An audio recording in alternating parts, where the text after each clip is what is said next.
이 무화과 나무 사건은 우리가 좀 진지하게 성경을 공부하다 보면 고개를 갸우뚱거리게 만드는 그런 말씀입니다. 이야기는 이렇습니다. 예수님께서 이제 마지막 십자가에 달리시기 위하여 예루살렘에 들어갔습니다. 베다니에서 벳바게를 거쳐 베다니에서 나귀를 타고 호산나 외치며 들어가셨어요. 그 들어가신 날이 오늘날로 말하면 일요일이었어요. 그 다음 날 월요일이죠. 오늘날로 말하면. 그리고 그 주 금요일날 예수님이 십자가에 달리시는 거예요. 그 월요일날 있었던 일이에요. 전날 호산나 하고 들어가신 예수님. 그래서 월요일 무슨 일 하셨냐면 성전에 가시기 위해서 가다가 시장하셨어요. 그래서 보니까 무화과 나무가 있는 거예요.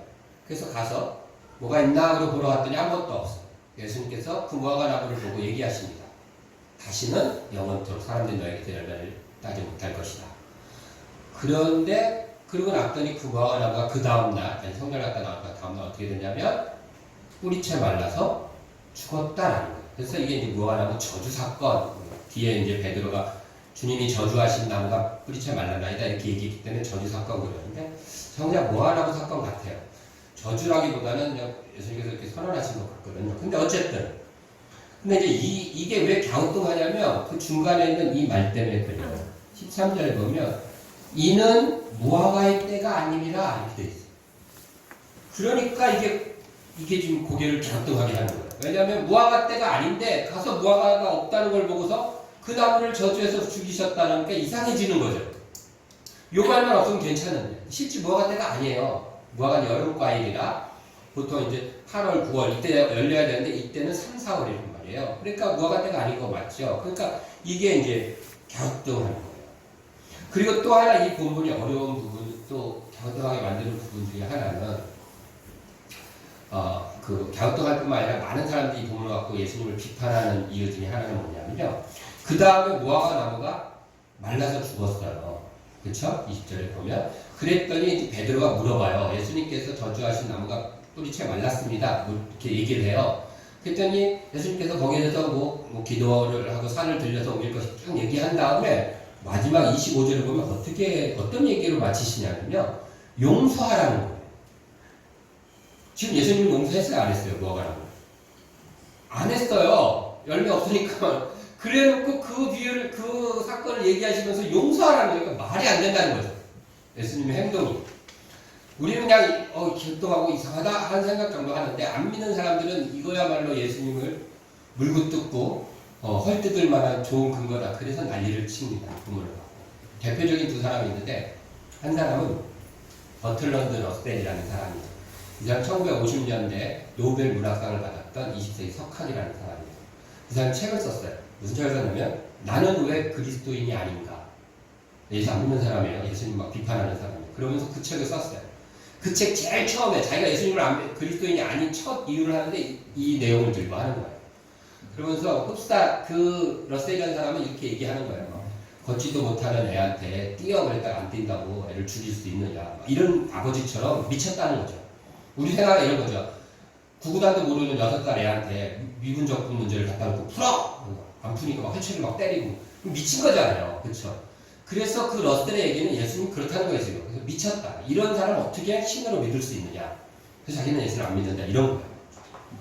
또 한 명의 대표적인 이제 이 본문을 갖고 예수님을 비판했던 사람이 있는데 그 사람은 누구냐면요. 알버트 슈바이저 박사. 우리가 잘 알고 있는 그 사람이에요. 근데 이 사람도 예수님을 믿는 사람은 아니에요. 그 사람이 이렇게 선하게 의류 활동을 했지만 하나님을 믿는 사람은 아니에요. 그 사람 저서에 보면 그래요. 그 저서 중에 하나가 뭐냐면 역사적 예수를 따라서라는 저서가 있어요. 거기 보면 이 내용을 갖고 또 예수님을 비판하는데 뭐라고 하냐면 그 슈바이처 박사는 의사라고 그런지 이렇게 접근했어요.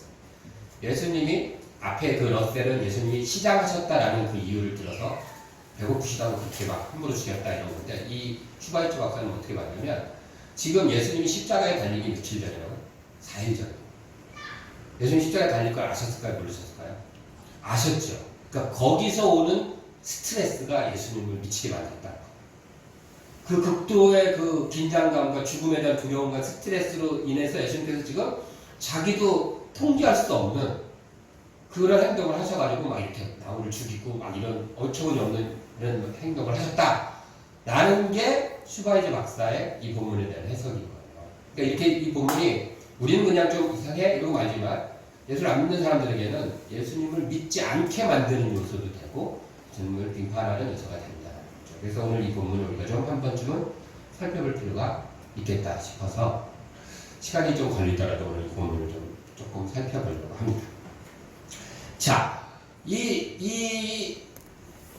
슈바이처 박사나 이 러셀이라는 사람이 예수님에 대해서 이렇게 이야기하는, 또 우리가 이 본문을 읽으면서 갸우뚱하는 이유 중에 그 공통적인 이유가 한 가지 있는데, 그게 뭐냐면 예수님이 하셨던 행동이 정상적이지 못하다라는 것이죠. 그렇죠? 상식적이지 못하다. 예수님께서 뻔히 뭐가 때가 아닌 거 아시면서도 가서 뭔가를 찾는다는 것부터가 상식적이지 못하다는 거죠. 그 행동 자체가. 그런데 정말 그런가를 이제 우리가 생각해 봐야 됩니다. 왜냐하면 우리가 알고 있는 그 무화과 나무, 우리가 그렇게 우리나 슈바이처 박사나 어렸을 때 이런 사람들이 상식적이지 못하다라고 비상식적이라고 생각하는 것은 이유는 한 가지예요. 우리가 이스라엘 사람이 아니기 때문에. 이스라엘 사람은 이걸 보면서 아무도 이상하다 생각하지 않는 거예요. 이 본문. 예수님의 제자들도 마찬가지예요. 예수님께서 무화과나무를 보고서 가갖고 뭔가 있나 그러고서 찾으셨다면 그 옆에 있는 제자들이 이거 가봐야 소용도 없어요. 지금 때가 어느 때인데 이렇게 해야 돼요. 충분히 그러고도 남을 만한 제자들이 뭐 베드로니 막 있잖아요. 그 깐죽거리는 이놈들이 충분히 그럴 수 있는데 그럴 말이 없어요. 그냥 같이 따라가요. 그렇죠? 그런 거 보면 물론 마가가 기록을 했죠. 이는 무화과 때가 아니냐. 그 이유는 이따가 설명할게요. 근데 어쨌든 아무도 유대인들은 지금도 그렇고 그때도 그렇고 이상한 생각을 안 해요. 이게 달라서 그래요. 그들이 생각하는 무화과랑 우리가 옛날에 이제 예를 들어서 어떤 사람이 상견례를 하려고 양복을 쫙 빼고 구두를 신고 그래서 이제 그 모임 장소에 딱 왔는데 그 여자친구가 먼저 나와가지고 이렇게 늦게 왔냐고 그런데 데리고 들어가려고 그러는데 남자 보면서 똥냄새가 나는 거예요. 냄새나 그랬더니 은행 밟았나봐 이렇게 얘기를 했어요. 그 남자. 그러면 우리나라 사람들은 그 말을 딱 그래서 어떤 그림을 그리죠. 이 친구가 뭐 버스를 타고 간다든지 차에 가려고 길에서 은행을 밟았나보다 생각하요. 근데 아프리카 사람들이 이 문장을 글로 봤다 그러면 어떡할까요? 양복 입고 구두 신고 산에 갔다 왔어? 남으니까 산에 있잖아요. 기본적으로. 이렇게 그림이 완전 달라진다는 거죠. 이해되시죠? 그러면 하필 왜 그날 산에 갔어? 산을 너무 좋아하나? 이렇게 엉뚱한 데로 점점 갈 수 있다는 거죠. 이 무화과에 대한 이야기도 이제 그런 거예요. 자, 이스라엘 나라의 무화과는 5번이 열린대요. 그러면 이게 한 나무에서 한 해에 5번이 열리려면 기본 7월, 8월, 6, 그러니까 7, 8, 9 이때 한여름이 피크지만 여름 과일이지만 이것이 5번이나 열리려면 언제부터 열리냐면요. 3, 4월부터 열리기 시작하는 거예요. 그거 따고 또 두 번째 거 따고 세 번째 거 따고 이렇게 따는 거예요. 근데 그럴 수 있는 게 무화과는 말 그대로 무화과라면 무자가 없을 무자예요. 화는 뭐예요? 꽃 화자예요. 꽃이 없는 나무라는 과일이라는 뜻이에요. 그러니까 꽃이 그 열매 속에 들어있대요. 있긴 있는데. 그래서 무화과는 꽃이 없는 과일. 그래서 무화과. 그러니까 잎이 나오면 열매가 같이 나오는 거예요. 보통 잎하고 꽃이 핀 다음에 꽃이 지고 열매가 열리잖아요. 근데 그게 아니라 같이 피는 거예요. 그래서 지금 오늘 본문도 보면은 잎이 있으니까 당연히 열매가 있어야 되는 거예요. 근데 이 열매 중에서 첫 번째 익는 열매, 이것을 처음 익은 무화과라고 구별해서 부르고요. 나머지 4개는 그냥 무화과 이렇게 불러요. 왜냐하면 처음 익는 무화과는 나머지 2번, 3번, 4번, 5번째 익는 이 무화과랑 다르게 크기도 좀 작고 당도도 조금 떨어진대요. 그래서 팔지를 못해요.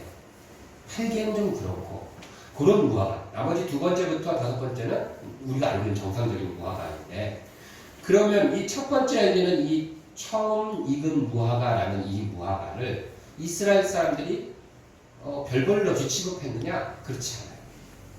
이 5번 열리는 무화과 열매 중에 이스라엘 사람들이 가장 기다리고 좋아하는 열매가 바로 이 처음 익은 무화과예요. 왜냐? 크기도 작고 당도도 떨어지는데 왜 그럴까? 그 시기가 겨울을 지나고 우리가 옛날에 보릿고개라고 얘기했듯이 먹을 게 없는 시기예요. 아직 여름 과일이 열리지 않았고 가을 과일은 더 안 열렸어요. 그러니까 배고프고 먹을 게 없는 거예요. 대부분의 이스라엘 그 당시 사람들, 우리나라도 지금 한 500년 전만 해도 서민들은 보릿고개하고 막 힘들었잖아요. 그들도 굶어 죽는 사람들이 많았고 예수님 당시 더했어요. 2000년 전이니까 먹을 게 없었어요. 일부 소수의 부자들만 창고에 모아가니 뭐 과일들 놔두고 겨울을 넘겨 먹었지 대부분의 사람들은 먹을 게 없는 사람들이에요. 이 사람들이 가장 기다렸던 게 뭘까요? 그러면 이 처음 읽는 무화과예요. 그러니까 이 처음 읽은 무화과는요 나머지 두 번, 세 번 내가 읽는 무화과보다 더 좋아했어요. 이 두 번, 세 번 읽는 무화과는 주인들이 다 먹는 거잖아요. 근데 처음 읽는 무화과는 주인들이 안 따요. 그냥 지나가는 사람 아무나 따먹게. 왜냐면 따주긴 해야 되거든요. 그게 따야지 두 번째 게 열리거든요. 그러니까 아무나 따먹게 하고 가난한 자들의 즐겨 먹는 것이었어요. 그래서 사람들이 그것을 구별해서 처음 익은 무화과를 다르게 불러요. 뭐라고 부르냐면 파게 이렇게 불렀어요. 파게라고도 하고 빠게라고도 해요. 그 다음에 두 번, 세 번, 네 번, 다섯 번째 익는 이 정상적인 무화과를 뭐라고 불렀냐면 테나 이렇게 불렀어요. 그러니까 이름부터 완전 구분해서 부르는 거예요. 야, 빠게가 열렸어? 막 이런 거죠. 그러면 다 아는 거예요, 그 사람들은. 그런데 불행하게도 이 두 단어, 무화과를 나타낸 이 두 히브리 단어가 헬라어에도 없고 영어에도 없고 한국어에도 없는 거예요. 그냥 우리는 무화과. 신약 성서를 기록된 헬라어도 그냥 무화과인 거예요. 히브리어에만 있어요. 그러니까 히브리 사람들만 아는 거예요. 인식 속에. 그리고 구약 성경에 나오는 거예요. 자, 근데 빠게가 왜 이 이야기가 빠게와 케나 이야기? 빠게가 여러분들 우리가 읽었던 이 신약 성경에 빠게라는 단어가 나올까요? 그런 별로 없죠. 우리가 읽은 본문에 보면 11장 1절에 이렇게 시작해요. 그들이 예루살렘에 가까이 와서 감람산 벳바게와 베단에 이르렀더니 여기서 말하는 빠게가 바로 그 빠게예요. 그래서 벳은 베트였고 집이라는 뜻이잖아요. 그렇죠? 그래서 빠게의 집 이런 얘기예요. 처음 익은 무화과의 집이라는 마을에 계셨어요. 거기서 나귀를 타고 그 다음에 베단으로 가셨어요. 완전히 익은 무화과를 뭐라고 부르냐면 테나라고 했어요. 그럼 이 말은 어디 있을까요? 베테나, 베단 이렇게 되는 거예요. 그래서 이 베단이란 말이 바로 완전히 익은 무화과의 집이라는 뜻이에요. 그 이야기로 시작돼요. 그러니까. 그렇죠? 벳바게, 빠게와 테나 이야기로 11장이 시작되는 거예요. 그런데 오늘 지금 거기서 지금 그와 관계된 무화과 사건이 벌어지고 있는 거예요. 흥미진진하죠? 자, 그래서 예수님께서 지금 빠게가 있나? 그거 가신 거예요. 이스라엘 사람들이 이 파게라는 이 처음 익은 무화과를 얼마나 좋아하는지 이 본문을 보면 알아요. 미가서 한번 볼까요? 읽어볼까요? 시작. 재앙이로다 나여 나는 여름 과일을 딴 후와 포도를 거둔 후 같아서 먹을 포도송이가 없대요. 내 마음에 사모하는 뭐요? 처음 익은 무화과가 없더라. 처음 익은 무화과를 그렇게 내가 사모하는 거지. 먹을 게 없으니까. 그런데 저게 바로 파게를 얘기하는 그 무화과. 이렇게 사모해요. 한국에서 볼게요. 이거 볼까요? 그 기름진 골짜기 꼭대기에 있는 그의 영화가 세 잔에 가는 꽃이 여름 전에 처음 익은 무화과와 같으리니 어떻게요? 보는 자가 그것을 보고 얼른 따서 먹으리. 그렇게 반가운 거예요. 이스라엘 사람들에게는 이렇게 이 오래전부터 익숙한 거예요. 아, 파게가 열렸다. 보면 누구나 가갖고 지나가다가 뭐가 한번 보이면 이파리 보이면 쫓아가갖고 파게 열렸다. 그러고 이게 자연스럽고 당연한 거예요. 얼른 가서 따서 먹는 거예요. 그거. 그러니까 예수님께서 가다가 시장 가셔서 그거 보고 가신 거는 너무나 당연한 행동인 거예요. 안 하면 오히려 이상한 거죠. 이해되셨어요? 우리 생각하기에는 아니 때도 아닌데 왜 가셨어? 이런 정반대의 상황인 거예요. 그러니까 그런 엉뚱한 쪽으로 예수님을 이렇게 욕한 쪽으로 가게 된 거예요. 그래서 지금도 그 아람의 주변의 아이들은 이 파게, 처음 익은 무화과를 이제 대다 놓고 팔기도 하고 그런데 시장에서 지금은. 근데 그걸 뭐라고 부르냐면 수카리아 이렇게 부르는 거예요. 아람 사람들이. 근데 이 수카리아가 무슨 뜻이냐면 눈깔 사탕 이런 뜻이에요. 그러니까 굉장히 얼마나 아이들이고 어른이 좋아하는지 지금까지도 우리가 알 수 있죠. 그렇죠? 이게 이제 그 무화과에 있는 배경이에요. 그러니까 예수님은 당연히 하셨죠. 자, 그러면 이제 이 사건은 거의 다 왔어요. 그러면 우리가 살펴본 이 무화과 나무에 예수님께서 뭐 심판을 하셨던 저주하셨던 이 사건은 열매가 없어서 그런 건 맞아요. 그렇죠? 예수님 비정상적인 행동은 아니었어요. 열매가 없어서 그런 건 맞아요. 그런데 핵심은 열매에 있지 않아요. 어디에 있냐면 바로 우리가 읽은 아까 이상하다고 했던 이는 무화과 때가 아닙니다 라는 말이 이래서 중요해요. 왜냐하면요, 잘 보세요. 11절, 12절, 13절을 제가 읽을게요. 예수께서 예루살렘에 이르러 성전에 들어가사 모든 것을 둘러보시고 때가 이미 적을매 12제자를 데리고 베다니에 나가십니다. 이튿날 그들이 베다니에 나왔을 때에 예수께서 시작하십니다. 멀리서 잎사귀를 있는 한 무화과를 보시고 그 나무에 무엇이 있을까 하셨더니 가서 보신즉 잎사귀에 아무것도 없더라. 이는 무화과의 때가 아닙니다. 뭘 얘기하고 있어요? 때에 대한 얘기예요. 무화과는 완벽히 풍성이 열린 무화과 때가 아니에요. 그러나 예수님은 그걸 찾지 않으시고 아직 풍성하지 않는, 그래서 어떻게 보면 상품성이 떨어지는 그것을 찾아오셨다. 우리는 생각해요. 하나님 앞에 드리려면 최고의 것을 드려야지. 그래서 하나님한테 그러죠. 하나님, 내가 지금이라도 좀만 기다렸어. 내가 정말 출세하면 헌금 대빵하고요. 헌신도 내가 시간만 넘 진짜 완전히 왕창 목숨 걸고 하는 게 하겠습니다. 우리는 그렇게 생각해요. 활짝 통실하게 익은 무화과 열매. 그때가 예수님께 드리고 싶었어요. 근데 예수님은 그렇지 않다는 거예요. 예수님이 우리에게 오신 그때가 바로 예수님이 찾으시는 때예요. 그리고 그때 너희 손에는 무엇이 있느냐. 이파리만 풍성해서 예수 믿는 교회 다니는 성경처럼 없고 교회만 다니는 것이냐. 진정 열매가 있느냐. 그때 너희가 맺어야 될 너희 수준에 맞는 열매가 있는 때가 있어요. 지금이라는 그때. 그때가 바로 예수님이 찾으시는 때다. 하나님께서 얘기했다. 하나님 지금은 좀 그러니까 좀만 기다려보세요. 정말 하나님 말에 쏙 들게 한 방에 내가 하나님께 해드릴게. 이러지 말라는 겁니다. 우리가 암만 잘해봐야 하나님 보시기에는 정말 별것도 아니야. 우리가 하는 것들은. 그렇지 않습니까?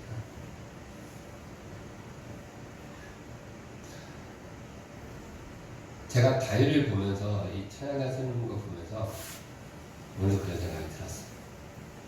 우린 생각하죠. 저도 그랬어요. 저도 예전에 캐나다 갔다 오기 전만 해도 지금도 그런 생각이 없진 않지만 정말 앞에 쓰고 막 이러면은 정말 우리 세인이가 막 눈물을 뚝뚝 흘릴 정도로 철저하게 하지 않으면 하나님께 어떻게 쓰느냐 이렇게 했어요. 그런데 우리 생각이 뭐죠? 그렇죠? 그렇지 않은 모습으로도 자신이 있는 그 자신의 한계에서 최선의 것으로 하나님 앞에 드리는 그것이 최고의 찬양이 될 수 있다는 것을 저는 아프리카에서 정말 아무것도 없는 도구도 없는데도 불구하고 1시간 넘게 꽁꽁꽁 뛰면서 찬양하는 그들을 보면서 제가 깨닫는 거예요.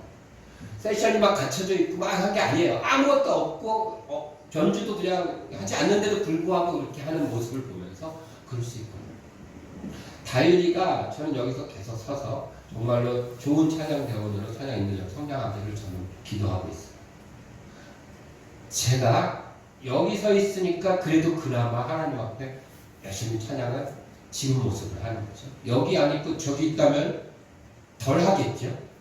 그거 하나만으로도 하나님 입장에서는 더 찬양을 받으시는 거죠. 하나님 찾으시는 건 바로 지금 너 모습, 네가 지금 할 수 있는 것으로 나에게 열매를 맺히라는 거예요. 무화과의 때가 아님에도 불구하고 예수님은 그것을 찾고 다가가신다라는 거예요. 그것이 중요한 거예요. 그래서 열매가 중요한 게 아니라 때, 예수님이 찾으시는 때 거기에 오늘 이야기에 가능성이 있다라는 거예요.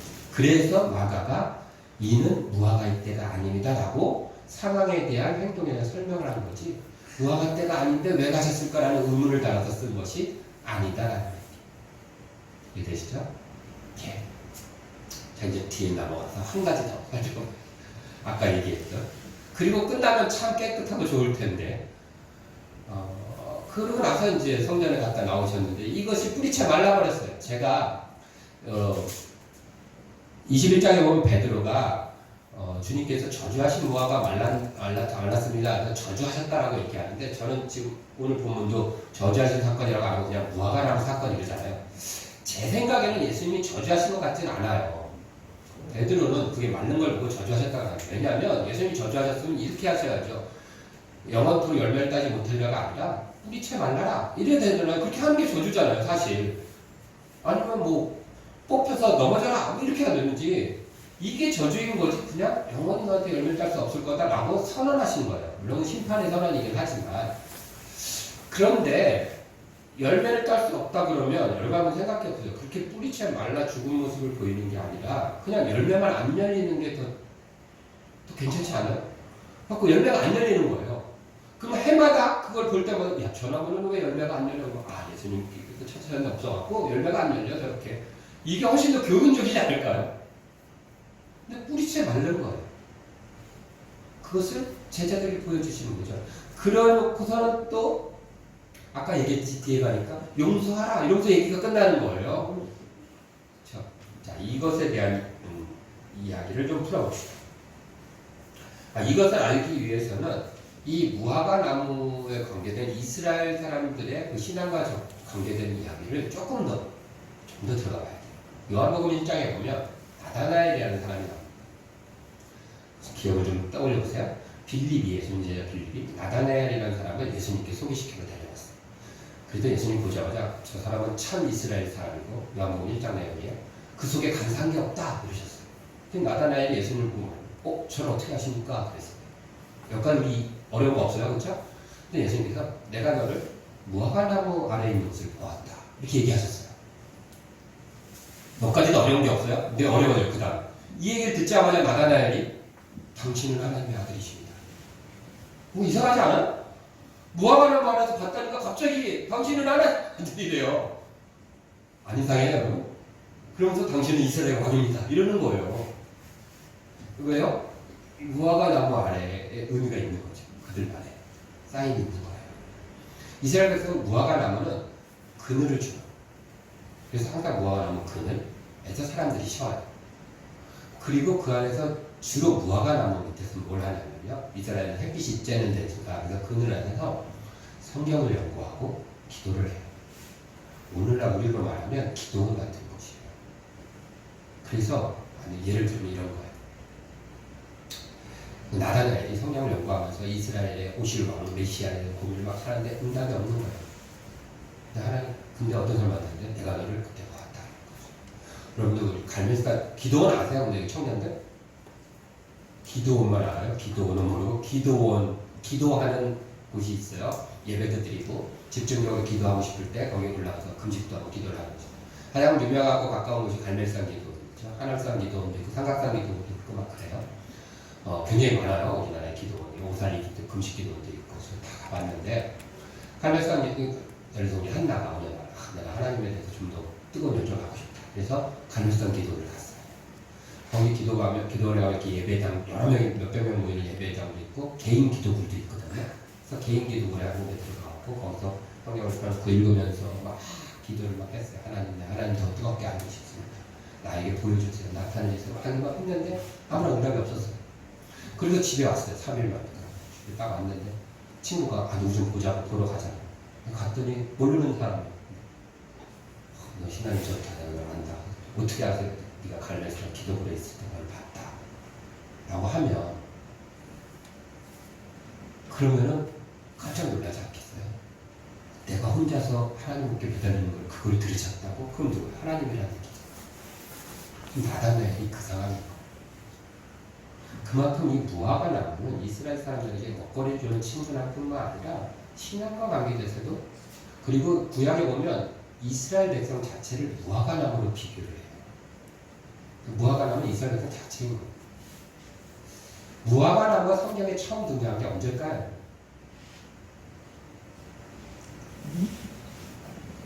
어디서 나올까요? 성경에 처음 등장한 게. 한번 기억을 대하면 어디쯤 나올까? 찍어보세요. 어차피 시간도 늦었는데 조금만 더 합시다. 찍어보세요.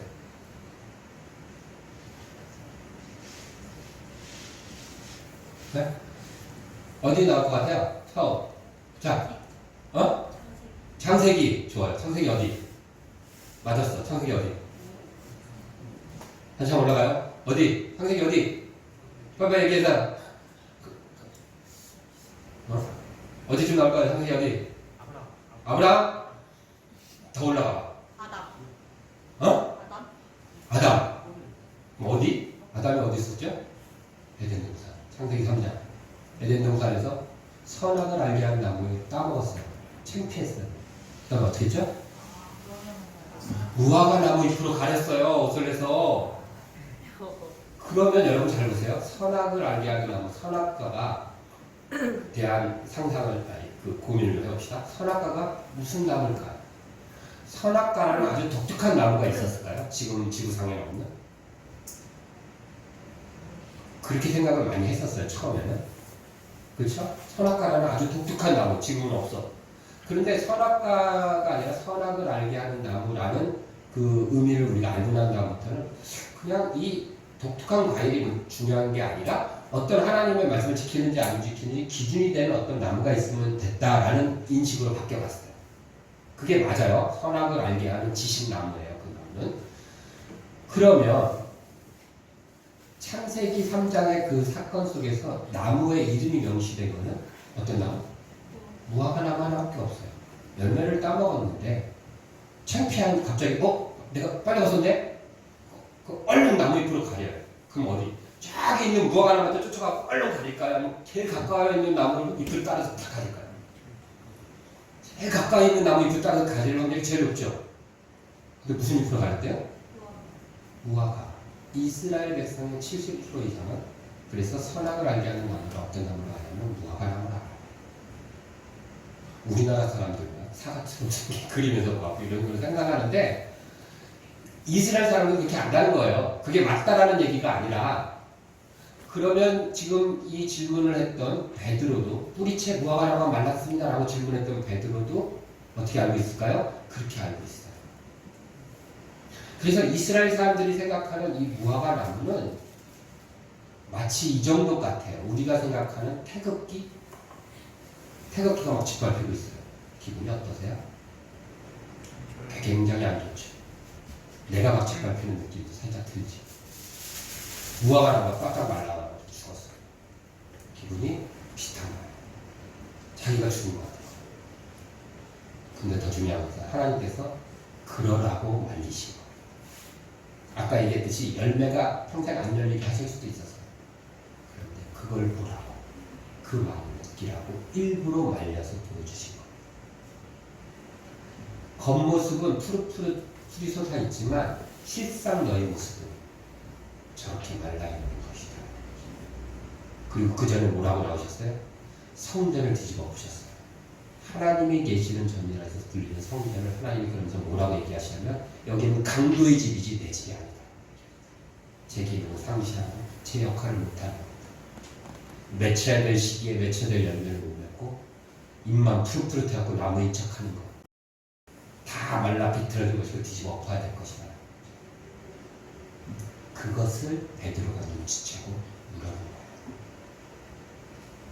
예수님이 뭐라고 대답하셨는지 볼까요? 22절 읽읍시다. 시작. 예수께서 그들에게 대답하여 이르시되 하나님을 믿으라. 그럼에도 불구하고 너의 하나님을 믿으라는 거예요. 왜요? 그리고 나와요. 맨 마지막 25절. 그 하나님은 너희가 용서할 때 사하여 주시리라 하시니라 라고 마치는 거예요. 중간에 산을 들어오기도 이런 얘기들은 다 하나님을 믿음에 대한 이야기예요. 그래서 우리가 오늘 살펴본 이 무화과 나무가 가게 된 사건은 우리가 지금까지 알고 있었던 것은 열매 맺지 않는 것, 그다음 성전 정화, 그리고 기도, 산을 들어오는 기도 이 정도로 인식했다면 오늘 우리가 새롭게 알게 된 것은 열매 맺지 않는 것이 아니라 예수님의 때에 열매 맺지 않는 것, 그리고 성전을 정화보다는 심판에서 뒤집어지고 말라 비틀어지는 것, 기도보다는 믿음, 하나님을 믿으라 라는 것이 훨씬 더 가까운 해석일 것 같다. 지금까지 우리의 모습은 입만 무성한 무화과처럼 예수님이 오늘 당장 오신다 그러면 예수님 며칠 날 지금은 아닌 것 같아요. 저도 그럴 수 있어요. 저도 예수님이 저한테 오실 때 제가 정말 목사로서 가장 목사다운 순간에 오셨으면 너무 좋겠어요. 이렇게 설교할 때라든지. 근데 제가 회사에서 막 일하고 있을 때 오시면 아주 마음이 지금은 아닌 것 같아요. 할 것 같아요. 제 생각은 그래요. 지금. 여러분들은 어떠냐고. 그래서 질문을 던지는 거예요. 여러분들 삶 속에서 정말 어느 순간 예수님이 도적같이 찾아오셨을 때 여기 있습니다. 마게 이렇게 할 수 있다는 거죠. 아니면 그냥 입만 있고 아무것도 없어서 그럴 수 있다는 거예요. 지금까지는 아무것도 없을 수 있어요. 그래서 죽은 모습일 수 있어요. 하지만 예수님은 그래도 하나님을 믿으라는 거예요. 그러면 사하여 주시겠다. 다시 열매 맺게 하시겠다. 다시 하나님을 믿어봅시다. 아멘. 예. 그리고 지금이라도 다시 열매 맺겠습니다. 발을 떼어서 움직여 나가면 저와 여러분이 되시기를 간절히 바랍니다. 아멘. 예, 기도합니다.